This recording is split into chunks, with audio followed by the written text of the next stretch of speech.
By the way, Joe, President Biden is getting a bit of encouraging news with just over a month ago until the midterm elections. The latest NPR Marist National poll finds the president's approval rating is up to 44%, the third straight month of improvement. Biden's approval among Democrats is at 87%, 39% among independents, and 6% among Republicans. But the poll has warning signs for Democrats as well, as 7 in 10 people think the country is headed in the wrong direction. Among the top issues voters say they are thinking about, inflation. And so I wonder, Joe, what you think. We talk about abortion being such a galvanizing issue, and I think I can count on many women coming out just for that issue. But inflation, right, that goes across the board. Well, it really does. And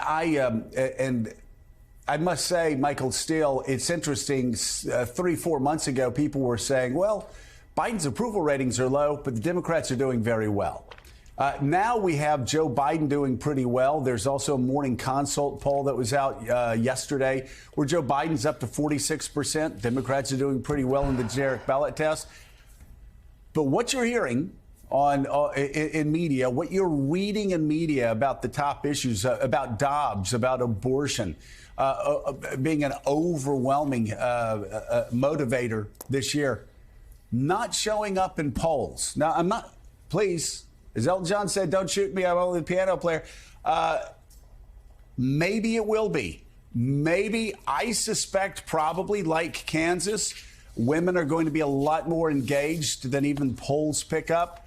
But, Michael, man, if you look at one poll after another poll after, there are 3 issues. And you know what those 3 issues are? Inflation, inflation, inflation. And Democrats are going to have to deal with that. And by the way, below inflation is crime. So I know what everybody's saying, and maybe abortion will turn out to put Democrats over the top. I don't see it in these polls right now. Well, no, you don't see it in the polls, and it doesn't manifest itself that way. Look, the economy is the closest thing to everybody. Abortion is a specific issue for this person or that person. Preserving democracy may be a specific issue for this person or that person. But here's the way you also have to look at this. While abortion or the democracy question may not be their number one, it doesn't mean it doesn't resonate. And it doesn't mean they're not going to vote on that issue. They may be concerned about inflation.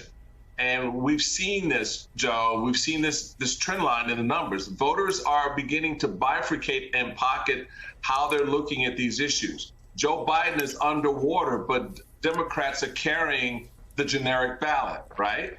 Joe Biden's numbers may be, below 50%, but Democrats in regions of the country are doing very well, particularly in competitive races. So these other issues, while they may not be number one, they're part of a broader set of issues that the voters are going to be looking at, and how they assess not just Joe Biden, but how they are assessing the Democratic candidates versus Republican candidates versus the Republican Party. So you take a national poll, yeah, inflation's number one, but how is that? How are those other issues sort of lifting up that issue or part of that issue in a way that voters go into the ballot box, they go, yeah, inflation's number one, but I'm really concerned about democracy too, and I don't like that candidate's position on democracy, and that weighs as much on how they vote.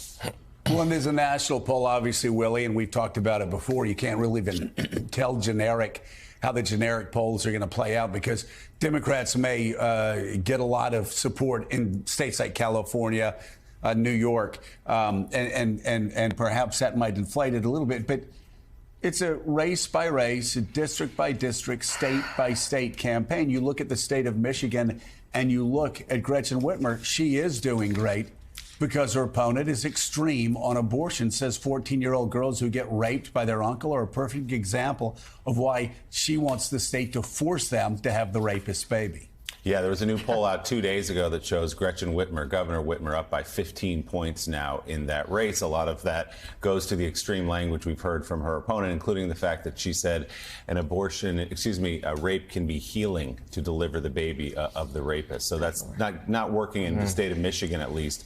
Katty Kay, inflation, that's the word that comes out of the mouth of every Republican candidate in this race, including around the story of Herschel Walker. We've got more details about that. Republicans say this is all a distraction from the cost of gas and groceries and from crime. That's all they want to talk about, and you can see why in a poll like this. Generally not good news to see high inflation and a wrong track number of 70% for the party in power heading into a midterm election.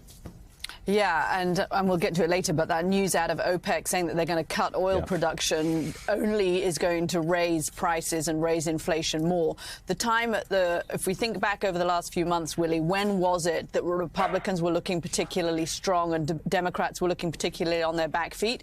It was when we had oil prices, gas prices at, $7 a gallon at the pump, and that was killing Democrats and Democratic candidates around the country. And although Joe's right, this is a state-by-state issue and it's a candidate-by-candidate issue, and if you're running against a very weak candidate like Gretchen Whitmer is, that helps you. But inflation is a countrywide problem, and you feel it in every single state that you're in. If the gas prices start creeping back up again between now and November, between now and polling day, that is only going to hurt Democrats in almost every state and every district.